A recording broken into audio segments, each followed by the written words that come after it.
There are places on earth where heaven touched the ground. Places where Our Lady descended with messages that would make you question everything you know about mercy, about judgment, about the destiny of humanity. Messages so powerful that millions wept upon hearing them. So controversial that the Church preferred silence over explanation. But silence is not condemnation. And today, you're going to discover why.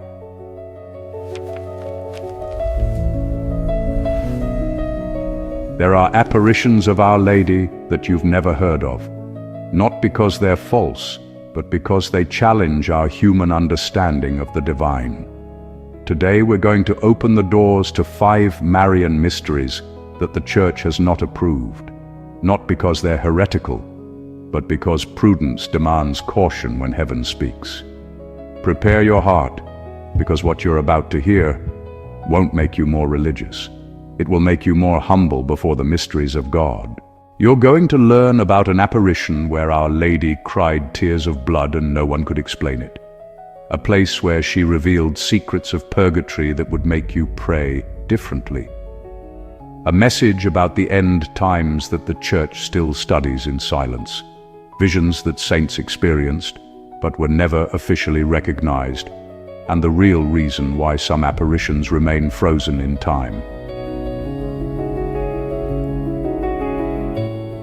But before we begin, you need to understand something fundamental. Not every unapproved apparition is false, and not every approved apparition happened exactly as we were told. The Church, in its ancient wisdom, knows that the supernatural requires discernment, and discernment requires time, sometimes centuries. Let's establish something crucial before we dive into the mysteries. The Catholic Church has a rigorous process for approving apparitions, and this process exists out of love, not fear. When Our Lady appears, 3 things can happen.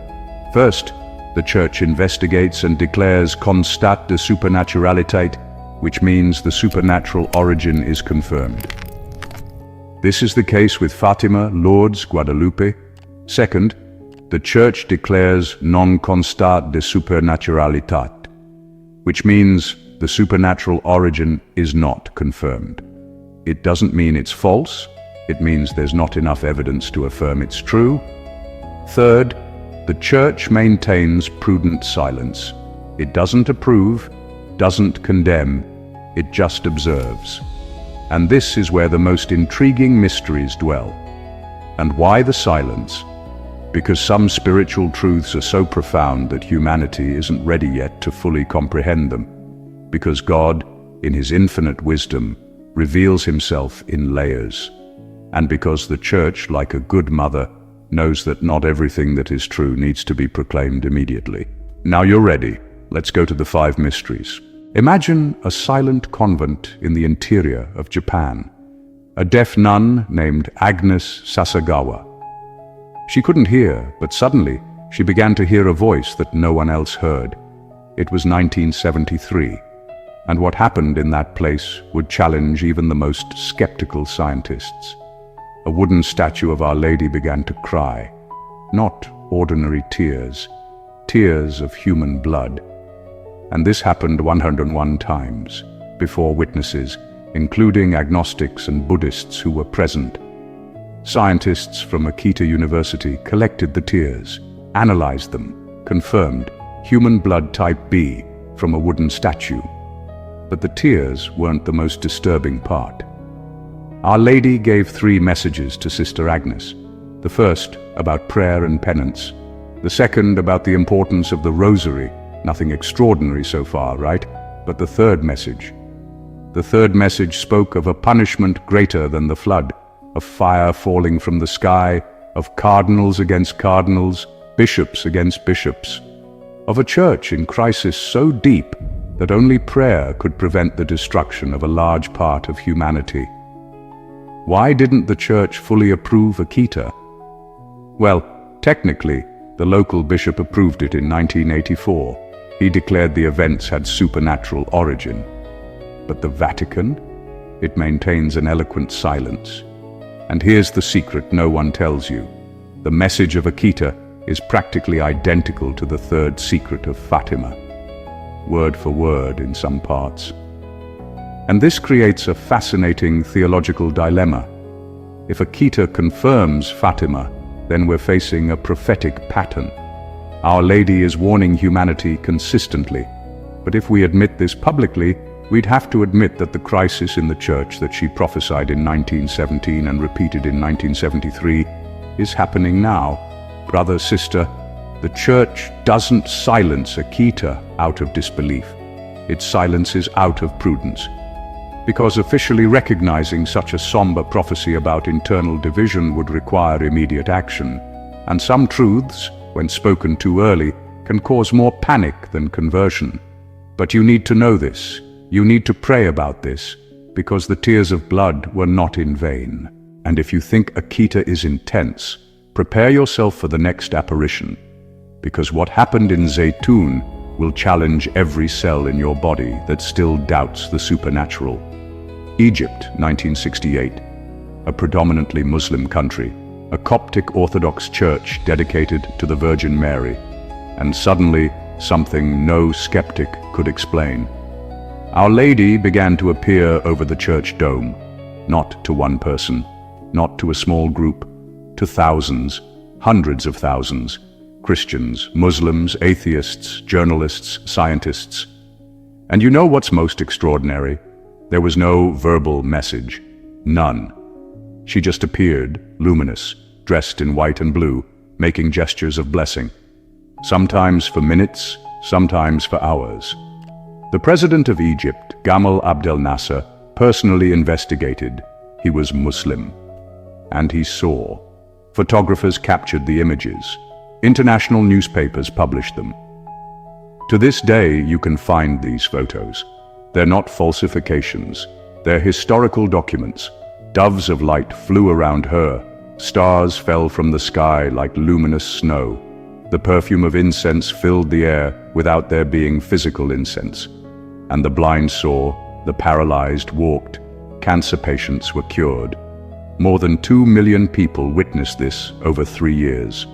So why have you never heard about this in your catechesis? Here's the complexity.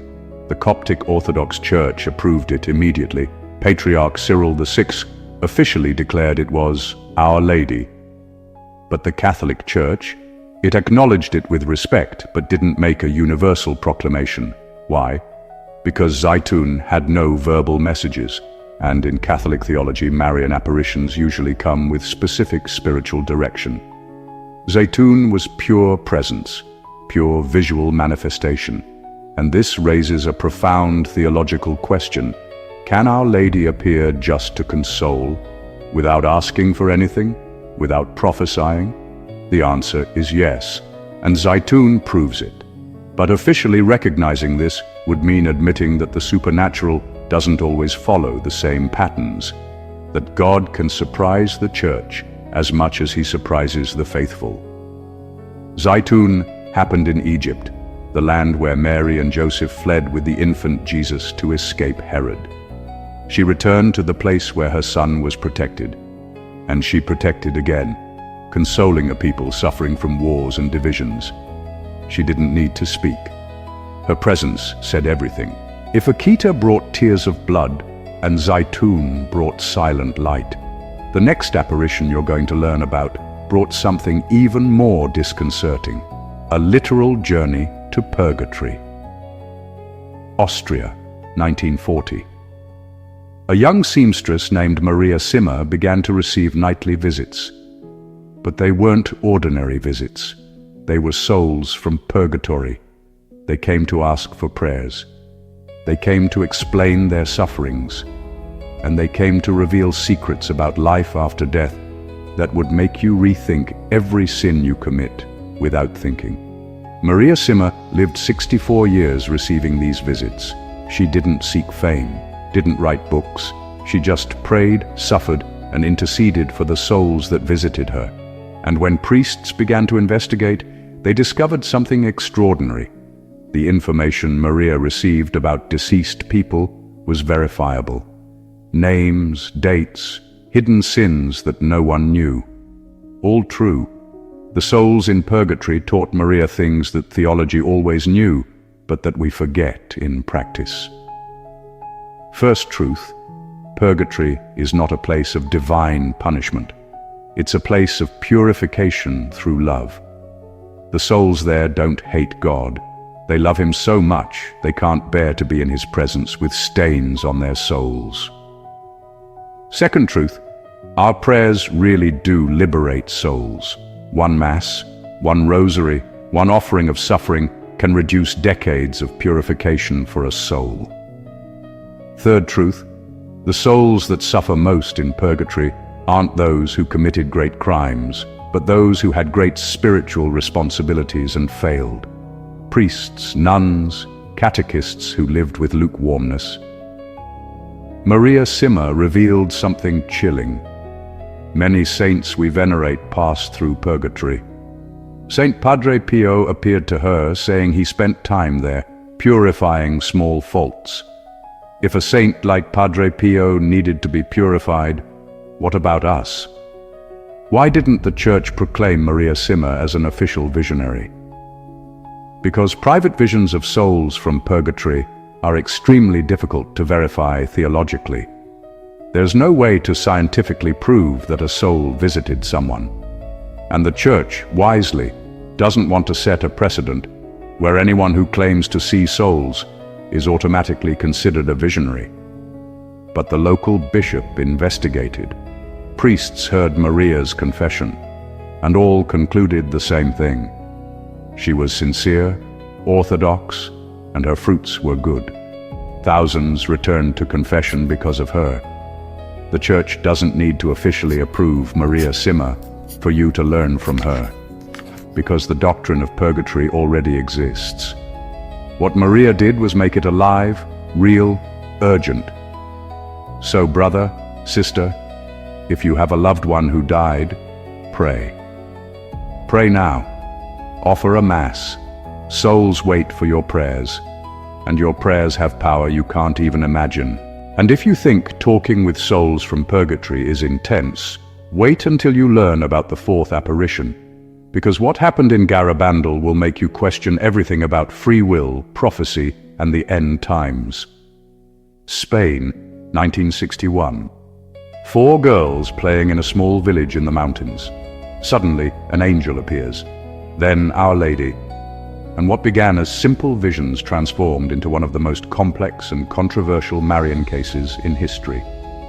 Garabandal promised 3 things: a warning, a supernatural event that would be seen simultaneously by all humanity. Each person will see their sins as God sees them. It will be a mini-particular judgment, but still in life. The greatest act of mercy before the end. A miracle. After the warning, a permanent and visible miracle will happen in Garabandal. It will be so great that it will convert even the most skeptical, and it will leave physical proof that will never disappear. A conditional chastisement. If humanity doesn't convert after the warning and the miracle, a chastisement will come that will make survival impossible for many. This was said in 1965. We're in 2025. Nothing happened. So was Garabandal a lie? Here's what the Church investigated. The 4 girls were subjected to medical, psychological, theological tests. They entered ecstasy together, fell to their knees at the same time, walked backwards without stumbling. Doctors confirmed that during the ecstasies, their pupils didn't react to light. Something was happening, but the prophecies weren't fulfilled. And more, one of the visionaries, Conchita Gonzalez, said the warning would come during the pontificate of a specific pope. That pope already died. And the warning didn't come. Why didn't the Church approve Garabandal? Because unfulfilled prophecies raise serious questions. God doesn't make mistakes. If Our Lady really promised something that didn't happen, then either it wasn't Our Lady, or there was human misunderstanding in interpreting the messages. But here's the mystery no one tells you. What if the warning is conditional on our response? What if God, in his mercy, postponed the warning because humanity isn't prepared yet. Remember Jonah and Nineveh. God prophesied destruction in 40 days. Nineveh repented. God cancelled the punishment. Divine prophecies aren't fixed predictions. They're conditional warnings. The Church keeps Garabandal in prudent silence because the messages are theologically orthodox. The fruits were good with many conversions, but prophetic verification is still pending. And you know what's most fascinating? Conchita, today an elderly lady, has never denied it. She maintains the story and says, "Everything will happen. I saw it, I know it." Brother, sister, Garabandal teaches us humility. It teaches us that not everything that seems supernatural is approved by the Church, but neither should it be despised. Garabandal teaches us to wait with patience and to live as if the warning were tomorrow. Because if the warning comes tomorrow, are you ready to see your sins as God sees them? And now, the fifth and final apparition, the most painful, the most rejected, and perhaps the most necessary for our times. Egypt, 1985. A Greek Orthodox woman, married, a mother without deep theological formation, begins to feel her hand being guided to right. She doesn't control it, she just follows. And what comes out of the pen is the voice of Jesus. Vasula Riden received thousands of messages over 40 years. Messages about church unity, about conversion, about the Sacred Heart, about Our Lady. Messages orthodox in theology, but radical in proposal. Jesus, through Vasula, asked for one thing above all, that Catholics and Orthodox reunite, that the division of 1054 be healed, that the Church breathe with both lungs again. And here the problem began. The Congregation for the Doctrine of the Faith in 1995 issued a notification about Vasula. It didn't condemn, but warned. It said the messages contained doctrinal inaccuracies and that the faithful should be cautious. Why?